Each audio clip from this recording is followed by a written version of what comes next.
Salutations frères et sœurs, toujours le frère Zvonko dans Kalatambale. Avec vous, mes frères, mes sœurs, pour consulter les écritures authentiques et pour y puiser notre force, notre énergie, notre espérance et même notre salut. Puisque l'écriture est vivante, celle-ci est véritable et donc elle est vivante. Et comme vous le savez, elle s'oppose à toutes ces bibles falsifiées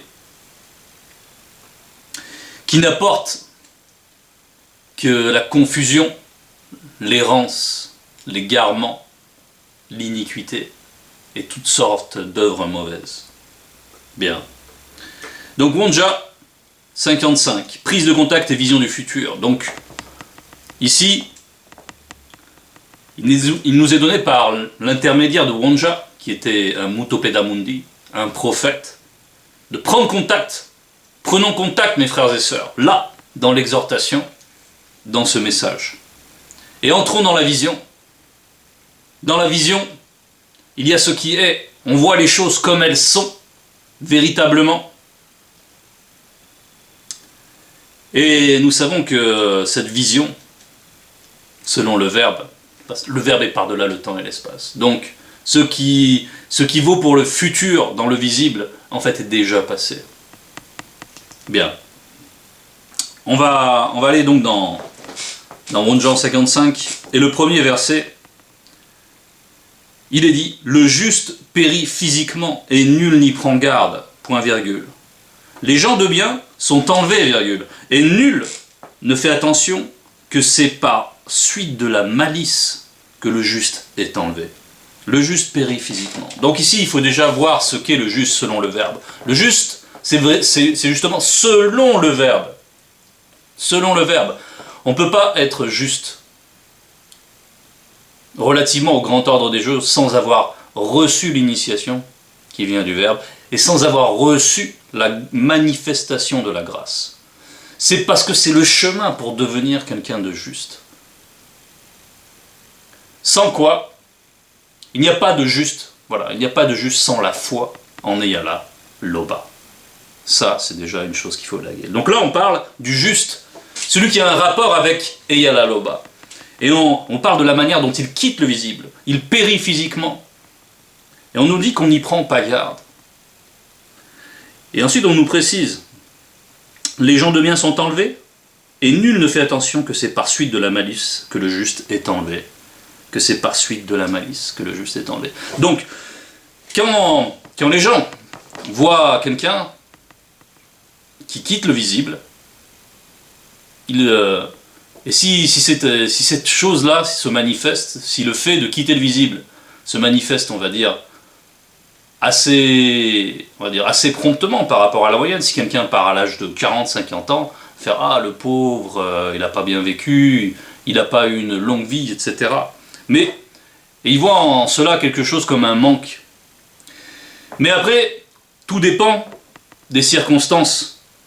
Tout dépend des temps. Et là, nous sommes dans une vision. Donc, on nous précise un contexte que c'est par suite de la malice. Et pour mieux comprendre, on va aller dans Mulangweli 7, verset 7, à la page 458. Mulangweli 7, verset 7. Qui nous dit: l'oppression peut rendre fou le sage, et les cadeaux provoquer la perte du cœur. L'oppression peut rendre fou le sage. Enfin, surtout s'arrêter sur cette partie-là. L'oppression peut rendre fou le sage. En fait, périr physiquement, être enlevé d'un endroit où on pourrait succomber par le fait de l'oppression. Pourquoi il y a de l'oppression? Parce que la malice est très abondante. Quand on subit une oppression, on peut penser au patriarche Mboti, qui lui séjournait dans un lieu où la corruption était terrible. Wea SCP. Et on sait comment il était tourmenté de manière journalière par ce qu'il devait contempler, par l'état de conscience des gens qu'il était appelé à fréquenter, un tantinet. Parce qu'il vivait dans un endroit corrompu. Et il y avait donc une forte oppression occulte. Les œuvres des personnes qui résidaient dans ces lieux étaient mauvaises, tellement mauvaises, que c'était accablant. Et ceci, c'est une oppression occulte. Et maintenant, quand il y a énormément d'oppression, il y a un danger.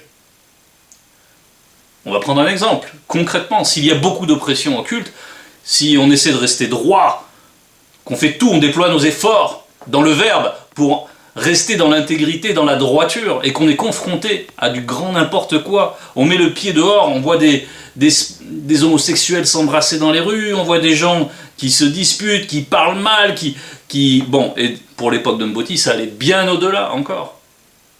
Puisque, bon, je ne vais pas trop rentrer encore dans... Chacun pourra consulter un nouveau Kalatambale pour voir ce qu'a vécu Mboti. Mais il a été retiré de ce lieu, le patriarche Mboti. On l'a mis à l'écart. Bien. Maintenant, il y a plusieurs manières d'être mis à l'écart. Et périr physiquement, c'est une manière d'être mis à l'écart. Parce que périr physiquement, en fait, c'est une nouvelle naissance. C'est une naissance. La mort, c'est une naissance. C'est le Mouledi qui nous a enseigné. Bien sûr, pourvu qu'on ait ce lien avec le Verbe. Et le fait que le juste périsse physiquement, c'est une manière, lorsqu'il y a beaucoup d'oppression, beaucoup de malice, c'est une manière de le mettre à l'abri, de le conserver, de le préserver dans son intégrité. Voilà ce que veut dire ce passage. Donc, au verset 2, il est dit « Il entrera dans la paix ». Il entrera dans la paix. Là, il va déjà vers une intériorité, il est déjà dans une direction. Il y a un séjour des morts, mais on sait qu'il y a plusieurs compartiments, et qu'il y a aussi un séjour des vivants dans le séjour des morts. Bien, il entrera dans la paix. Il reposera sur sa couche. Et là, c'est un repos, c'est pas qu'il va dormir, puisqu'il est conscient, ce juste. Il est conscient, dans l'après-vie, il est conscient, en attendant la grande consommation. En attendant le jugement, auquel ce juste n'est pas soumis par l'effet de la grâce. Il est déjà, c'est pour ce qu'il n'y a pas il n'est pas soumis au jugement, c'est parce qu'il est toujours sous l'effet de la grâce qu'il est dans la paix. Il entrera dans la paix, il reposera sur sa couche. Et pourquoi on parle de reposer sur sa couche? En fait, c'est une représentation. Reposer sur sa couche, c'est revenir à son origine. Parce que c'est sur sa couche sur une couche, il y a une procréation, n'est-ce pas? Et lorsqu'on entre dans le visible, par l'effet de la naissance, c'est sur une couche également. C'est sur un endroit où on repose. Et cette couche-là, c'est une demeure. C'est en même temps la source d'où on provient. Et bien là, on est à nouveau proche de la source. En fait, dans l'après-vie, on est plus proche de la source lorsqu'on attend la grande consommation, jusqu'à la fusion totale avec cette source, qu'après la grande consommation. Donc là, la couche, ça symbolise cette proximité avec la source.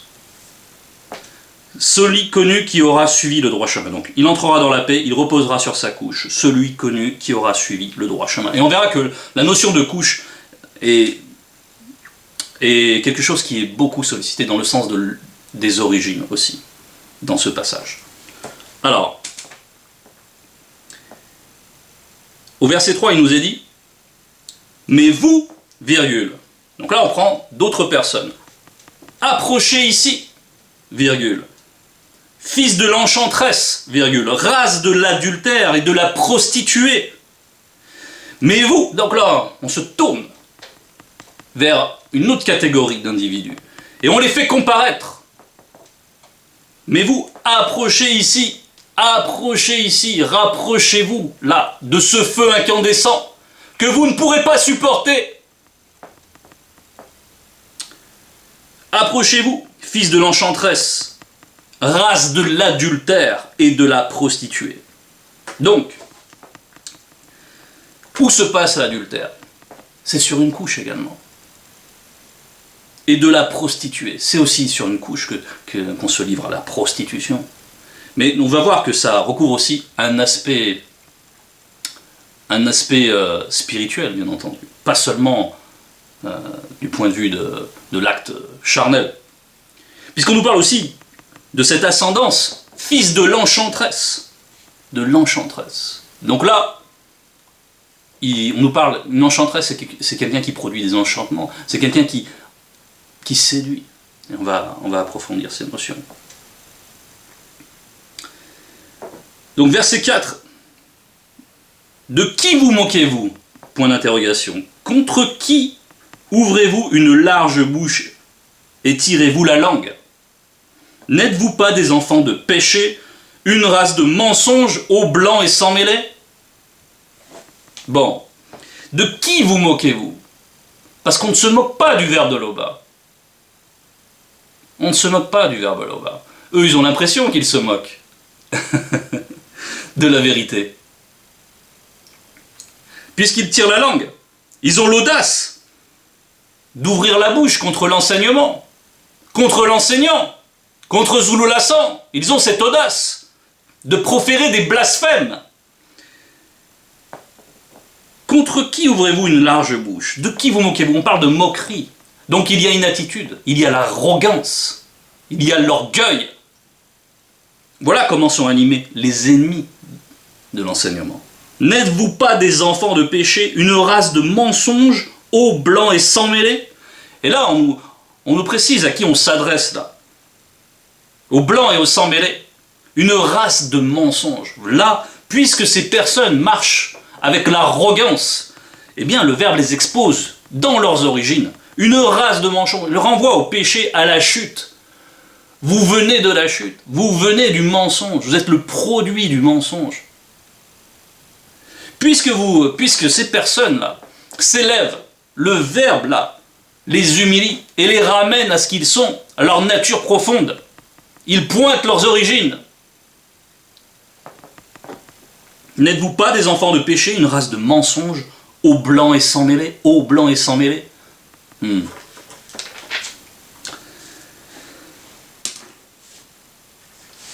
Verset 5, s'échauffant près des térébintes, sous tout arbre vert, égorgeant les enfants dans les vallées, sous des fentes de rochers.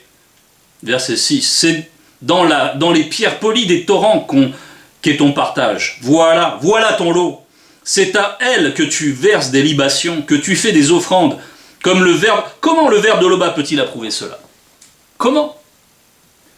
Donc maintenant, là dans le verset 5, dans le verset 6, là maintenant, premièrement, il a pointé l'origine des blancs et des sans mêlés. Maintenant, ici, le verbe met en exergue quelles sont leurs œuvres. Voilà, il a pointé la racine et même la semence, il les a ramenés à leur origine. C'est-à-dire qu'ils viennent de la semence dégénérée des anges déchus. Mais maintenant, on pointe aussi ici les œuvres. De la racine au fruit, l'arbre est mauvais. Toutes leurs œuvres, là, abominables, d'égorger les enfants, tous leurs faux cultes, toutes leurs croyances de sorcellerie, toute leur anti-vérité, toute leur ardeur à faire le mal. Et là, on nous parle aussi de leur culte, de leur faux culte. C'est dans les pierres polies des torrents qu'est ton partage. Voilà ton lot. Ah, parce que, bon, on faisait des libations en fait. Hein, c'était des pratiques qui avaient lieu, il n'y a pas si longtemps. Et qui existent encore dans certaines coutumes, dans certaines croyances. Et on nous dit, voilà ton lot. Parce que les pierres polies des torrents, le torrent se jette avec fracas sur les pierres polies. Et le lot, le partage, le salaire de ces mauvaises œuvres, c'est le fracas. Voilà quelle va être l'issue de ces choses. Un fracas comme lorsque le torrent vient fracasser quelque chose contre un rocher. Et bien sûr, c'est mérité, c'est la justice. Verset 7, c'est sur une montagne haute et élevée que tu dresses ta couche. Ah, on retrouve encore la notion de couche. Il se produit quelque chose. C'est aussi là que tu montes pour offrir ces sacrifices. Donc, là, il y a plusieurs choses. C'est sur une montagne haute et élevée. Pourquoi haute et élevée? Là, on retrouve déjà l'orgueil. Que tu dresses ta couche. Et là, cette couche, et donc il va y avoir plusieurs choses qui vont se produire. Il va y avoir une action. Mais là, on va révéler l'action qui se passe là, dans cette couche. C'est aussi là que tu montes pour offrir des sacrifices. Donc, c'est encore ici qu'il y a un lieu de culte. Et là, on le fait à la vue de tous. On expose ce qui doit être un modèle selon leur propre conscience. Ils veulent devenir un modèle. Ils veulent brandir un feu étranger pour inspirer d'autres gens. Comme peut le symboliser cette statue de la liberté qui brandit un flambeau. Il y a cette volonté des blancs et des sans-mêlés d'imposer leur ordre. Et d'abord, l'ordre émane de croyances, émane d'une identité qui est liée à des croyances. Et c'est pour ça qu'on retrouve ici des sacrifices. On voit aussi que ces lieux élevés, là, où il y a leur couche, c'est comme les rapaces, avides de chair, qui veulent se repaître de sang, qui veulent dominer par la force, par la violence, mais aussi par la ruse, par la malice, comme nous l'avons vu au départ. Et par là, ils veulent inculquer leurs propres croyances, leurs propres œuvres, leurs propres coutumes, leurs propres pratiques aux autres peuples. Et en faire un modèle, un exemple. Voilà tout ce qu'il y a dans cette notion. On va voir un peu plus ce qui se passe dans cette couche. Verset 8. Tu mets ton souvenir derrière la porte et les poteaux. Point virgule. Bon, on va déjà s'arrêter dans ce point virgule. Tu mets ton souvenir derrière la porte et les poteaux. C'est-à-dire que il y a un refoulement. Les blancs et les sans-mêlés se mentent à eux-mêmes quant à leurs origines. Ils veulent prétendre qu'ils sont légitimes pour instruire les autres. Mais ils savent pertinemment au fond d'eux-mêmes qu'ils n'ont aucune légitimité, qu'ils n'ont jamais reçu de mandat. Ils usurpent la sainte doctrine. Ils créent toutes sortes de mensonges. Mais d'abord, ils se mentent à eux-mêmes. Ils n'ont aucun rapport avec la vérité. Ils n'ont aucun rapport avec la loi, qui est pourtant témoignée à l'intérieur même de leur esprit. Mais ça, ils le refoulent, ils le mettent en arrière. Tu mets ton souvenir derrière la porte et les poteaux. Ils refoulent leurs origines. Ils inventent des mensonges quant aux origines de l'humanité. Car tu lèves la couverture et tu montes. Tu élargis ta couche. Et tu traites alliance avec les démons de toutes sortes. Tu aimes leur commerce. Tu choisis une place. C'est-à-dire qu'avec toutes ces alliances-là, avec toutes ces pratiques, avec toute cette persévérance dans les profondeurs du mal, tout en arborant, bien sûr, qu'ils sont toujours des modèles, tout en valorisant tout cela avec de fausses apparences, eh bien, ils se choisissent une place pour rayonner, comme nous l'avons vu. Et on voit comment ils sont connectés avec leurs propres origines, puisque là, on nous parle d'alliance avec les démons. Dans cette couche-là, voilà ce qu'il se produit. C'est une alliance, pour certains, consciente avec des démons. Ils œuvrent avec eux, ils se font les avatars du monde occulte pour réaliser les volontés du monde occulte. Pour faire advenir un nouvel ordre mondial, comme il le préconise, et comme Kalatambale le dénonce. Ils veulent un nouvel ordre basé sur une nouvelle croyance. Ils veulent supplanter la vérité.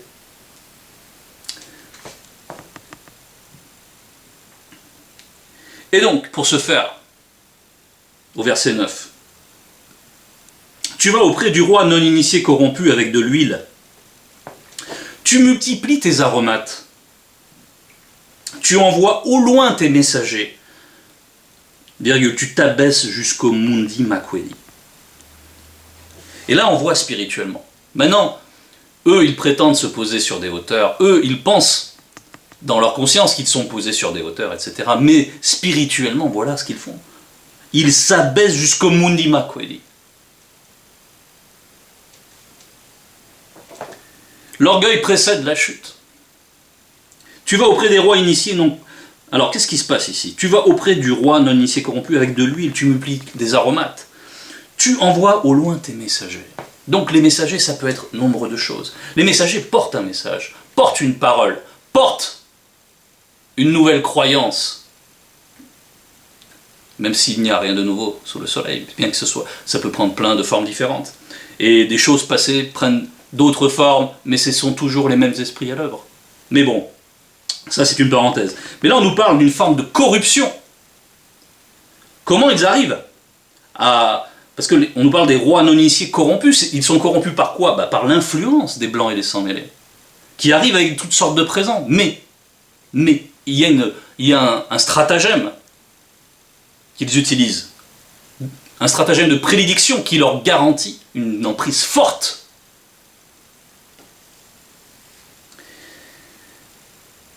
On nous parle ici d'une séduction, en fait. Ils arrivent avec des présents, ils arrivent avec des messagers, donc au nom de la paix. On veut la paix, on veut votre bien. On veut vous civiliser. On y approche. Mais on va aller d'abord dans Malachie. Donc dans Loma 2, verset 11. Loma 2, verset 11. Et on va voir quel est ce moyen de prédilection. Et ici on dénonce. L'homme de la race originelle s'est montré infidèle. Virgule. Et une abomination a été commise en Tombouanébila et en Longanapi. Car l'homme de la race originelle a profané sa propre race. L'homme de la race originelle a profané sa propre race. Et comment? Virgule. Ce qui est consacré au ver de Loba, ce qu'aime le ver de Loba, virgule, il s'est uni en mariage aux femmes blanches et sans mêlée. Et ça, c'est comme cela qu'ils arrivent à corrompre en profondeur, génétiquement, les noirs non initiés. C'est par les mariages des blancs et des sans mêlés, c'est par la séduction. Et il y a plusieurs étapes dans la séduction, il y a plusieurs manières de séduire. On a reçu, à point nommé, un enseignement récent sur la séduction, on n'a vu qu'un volet, mais il y a plusieurs volets. Et là, il y a une précision, quand on reprend là dans le verset 11 de Loma, au chapitre 2, il est dit « Car l'homme de la race originelle a profané sa propre race », donc une corruption génétique. Ce qui est consacré au verbe de Loba, il y a la virgule, et ensuite on dit « ce qu'aime le verbe de Loba », parce que dans sa propre chair, la race noire, c'est la race élue. Ça représente un temple. Et maintenant, on nous dit ensuite, ce qui est consacré au verbe de Loba, c'est la loi qu'on met dans le temple. C'est la connaissance qui va avec. Et cela aussi, il s'en trouve dépouillé, parce qu'il accepte ses alliances contre nature. Et souvent, ça s'est produit ainsi, pour les rois corrompus, les notables, ont été les premiers à répondre favorablement à ces sollicitations extérieures de ces messagers qui venaient pour les corrompre. Ils venaient avec la paix à la bouche, mais à l'intérieur, ils n'avaient qu'une idée en tête, c'était les avilir pour les dépouiller de leur propre identité, pour les mettre en esclavage. Et on va voir tout ça par la suite. Donc, ce qui est consacré au verbe de Loba, ce qu'aime le verbe de Loba, c'est la manifestation de la droiture, c'est des œuvres de justice. Donc on voit bien, car l'homme de la race originelle a profané sa propre race, 1. Phase 1 de la séduction. Phase 2, ce qui est consacré au verbe de Loba, là c'est la séduction spirituelle. On enlève ensuite la loi. Parce qu'après ces femmes, blanches et sans mêlée, vont initier, ces notables, ces princes, ces rois, vont initier à leur croyance à eux, à leur culte aux démons, à leur religion. Et d'ailleurs, parmi les messagers, quels sont ces messagers qui ont couru tout Ouassé? Ce sont les colons, ce sont les missionnaires. Ils étaient en mission, ils avaient une mission à accomplir. Ils sont venus avec une semence dans Ouassé pour corrompre. Et tout ça s'est fait beaucoup par l'entremise aussi, par des alliances contre nature, par l'hybridation. Et c'est une emprise terrible, puisqu'elle touche directement à la génétique. Et oui, la spiritualité est une question de race. Bien, on va retourner donc dans notre passage, chapitre 55. Donc tu multiplies tes aromates, tu envoies au loin tes messagers. Tu t'abaisses jusqu'au mont d'Imakweli. Verset 10, à force de marcher, tu te fatigues. Et tu ne dis pas, j'y renonce à faire le mal. Oui, parce que c'est épuisant. C'est épuisant d'élargir sa couche, de commercer tout le temps, d'aller toujours au-devant pour courir des contrées, pour essayer de toujours dominer, imposer son modèle. Il y a quelque chose d'épuisant parce qu'il n'y a pas de repos pour le méchant. Il n'y a pas de repos. Il n'y a point de paix spirituelle. On peut le voir au passage, au verset 20. Toujours du chapitre 55. Il n'y a point de paix spirituelle pour les méchants. Et on va citer un autre verset pour bien faire, on va dire, le contraste avec les non-initiés graciés, avec les initiés. On va aller dans Wonja 38, verset 30. Wonja 38, verset 30, qui nous dit: mais ceux connus qui se confient au Verbe de l'Oba renouvellent spirituellement et physiquement leur force. Ils prennent le vol comme les aigles. Ah, comme les aigles, parce qu'on a vu qu'eux, ils se positionnent sur des lieux élevés, avec orgueil, comme des rapaces prêts à se repaître du sang. Mais là, on parle des aigles d'avant la chute. On parle de la majesté de la création. Et oui, bien sûr, puisque c'est lié par le Verbe. Mais ceux connus qui se confient au Verbe de l'Oba renouvellent spirituellement et physiquement leur force. Ils prennent le vol comme les aigles. Ils courent et ne se découragent point spirituellement. Ils marchent sur les chemins lumineux et ne se fatiguent point comme les hommes dépourvus de spiritualité selon le Verbe. Voilà. Et les hommes dépourvus de spiritualité selon le Verbe, ce sont ceux-là. À force de marcher, tu te fatigues et tu ne dis pas, j'y renonce à faire le mal. La suite du verset dit, tu trouves encore de la vigueur dans ta main. Aussi, tu n'es pas dans l'abattement. Pour autant, quoique son énergie dépérisse, comme celle des Babuloloma Bungulanais, qui connaissent le syndrome du fer repassé, qui sont débranchés spirituellement, qui perdent en puissance, qui sont déconnectés de la source, naturellement, ils se fatiguent. Mais là, il est dit tu trouves quand même encore de la vigueur dans ta main, c'est-à-dire pour faire encore des mauvaises œuvres. Aussi, n'es-tu pas dans l'abattement. Pourquoi? Parce qu'il y a encore de l'ardeur pour les mauvaises œuvres. Parce qu'ils sont alimentés directement par le monde occulte, par une ardeur ténébreuse. Donc, ils trouvent toujours une occasion. Ça devient une nourriture pour eux. Les mauvaises œuvres sont une nourriture pour eux. Ils ont besoin de cela pour arriver à avoir un semblant de paix. Je pèse le mot semblant, puisque nous avons vu que la paix spirituelle, ils en seront toujours privés sur leur chemin. Ce qui est la moindre des choses. Parce que, et quand je dis la moindre, c'est qu'il y a aussi un ensemble de choses. Et là, c'est le jugement. Et justement, nous y arrivons. Gloire à l'Oba. Verset 11. Et qui redoutais-tu? Et qui craignais-tu pour être aussi mauvais? Pour ne pas te souvenir, te soucier du mal que tu fais contre le peuple noir? Ah, on va s'arrêter un petit peu là. Et qui redoutais-tu? Qui craignais-tu pour être aussi mauvais? La loi qui est dans ton propre esprit, pourquoi tu ne l'as pas écoutée? Pourquoi l'as-tu renié à ce point-là? Pourquoi l'as-tu refoulé comme ça? Pour ne pas te souvenir que toutes les œuvres viennent au jugement. Qu'il y a nécessairement une origine, qu'il y a nécessairement un créateur.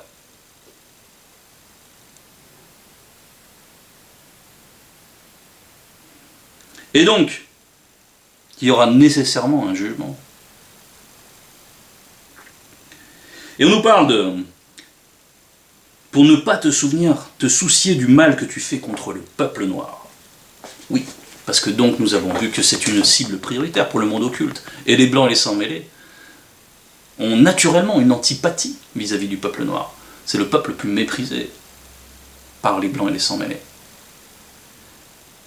Et en plus, en Ouassé, ils voient toutes les ressources, toutes les richesses, et ils en ont besoin. Et ils les convoitent. Ce qui les intéresse, c'est de mettre en esclavage le peuple noir. On a vu quelles sont leurs œuvres. Comment, par des monnaies fantoches, le franc CFA, ils continuent malgré tout le colonialisme, le néo-colonialisme. Ils ne voudront jamais s'arrêter. Ils ne sont pas épuisés de cela. Ils ont besoin des ressources de Wassé. On va aller dans la suite du verset. Est-ce que Mundi Mabeko Kisedi ne garde pas le silence, et depuis longtemps? Et depuis longtemps? Ah, dans ce silence-là, ils voient une impunité. Ils croient qu'il n'y aura pas de jugement. Ils veulent se persuader. On a vu comment ils se mentent à eux-mêmes. C'est pourquoi tu ne crains pas de faire le mal contre le peuple noir.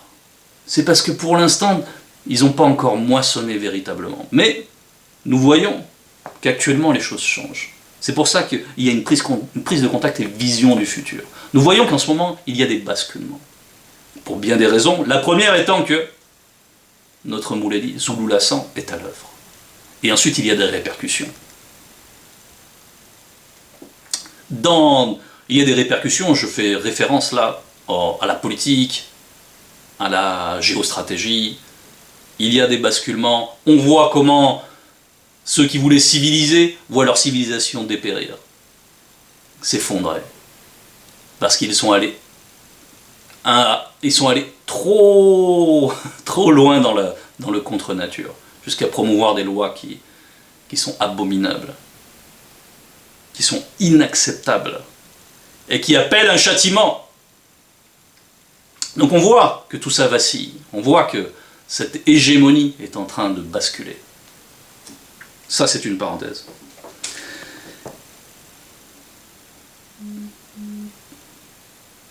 Et on va aller dans le verset 12. Oui, dans le verset 12 et verset 13. « Car tu n'as aucune droiture, tes œuvres ne te profiteront pas. » Verset 13. « Quand tu crieras, virgule, la foule de tes idoles te délivrera-t-elle » Oui, parce qu'une idole, c'est inerte. Une idole, ça ne sert à rien. Une idole n'a ni conscience, ni pouvoir de parler, ni pouvoir... Voilà. Donc tout ça est vain. Et justement, le vent les emportera toutes, un souffle les enlèvera. Mais celui connu qui se confie au ver de l'Oba héritera la vie. On dit, le vent les emportera toutes. Oui, c'est normal, puisque toutes ces œuvres-là sont liées à la vanité. Et c'est normal qu'elles retournent à l'origine. Le vent. Mais on nous dit maintenant, un souffle les enlèvera. Un souffle les enlèvera. Maintenant, on va rentrer dans la notion de ce souffle, dans Wonja 52, verset 16, page 544, où il nous est dit « Voici, virgule, Tété a manifesté le premier des deux qui souffle spirituellement le charbon au feu incandescent, un souffle enflammé, et qui fabrique une arme redoutable par son travail contre les adversaires de son époque. » Point virgule. Il a aussi manifesté le deuxième pour briser le reste des adversaires après le premier. Et nous sommes dans cette époque avec le deuxième. Et son souffle embrase toutes les fausses doctrines des blancs et des sans-mêlés. C'est un ravage. Le monde occulte est en ébullition. C'est normal parce qu'il y a un souffle embrasé qui s'opère là actuellement. Le Mouledi est à l'œuvre, le deuxième né de la création est là, dans le visible, dans cette époque de grâce terrible. Terrible parce que il y a cet aspect du jugement. Et là, c'est ce qui arrive là maintenant. Il y a un jugement qui s'opère. Il y a beaucoup de choses qui s'opèrent. Mais il y a aussi la grâce manifestée. Et c'est pour ça que dans la suite du verset, on nous dit « Mais celui connu qui se confie au ver de l'Oba héritera la vie. » Héritera la vie. Bien, celui connu qui se confie au ver de l'Oba, ici il faut bien prendre conscience qu'à travers le deuxième né aussi, quoiqu'on ait beaucoup parlé de la race blanche, des sans-mêlés, de leur origine, et de tout ce que recouvrent ces origines, néanmoins, par le deuxième né, aussi, la grâce est proposée aux blancs et aux sans-mêlés, qui voudront se reconnaître dans la vérité. Personne ne pourra se justifier par lui-même, mais par la manifestation de la grâce de Tété. Quiconque aime la justice, aime la vérité, est appelé à être uni avec le peuple noir initié, avec ceux connus, pour être un seul peuple. Donc, il est temps de sortir de toutes ces fausses croyances. Il est temps de se réfugier dans le Verbe, parce que le jugement s'opère. Toute gloire à l'Aube.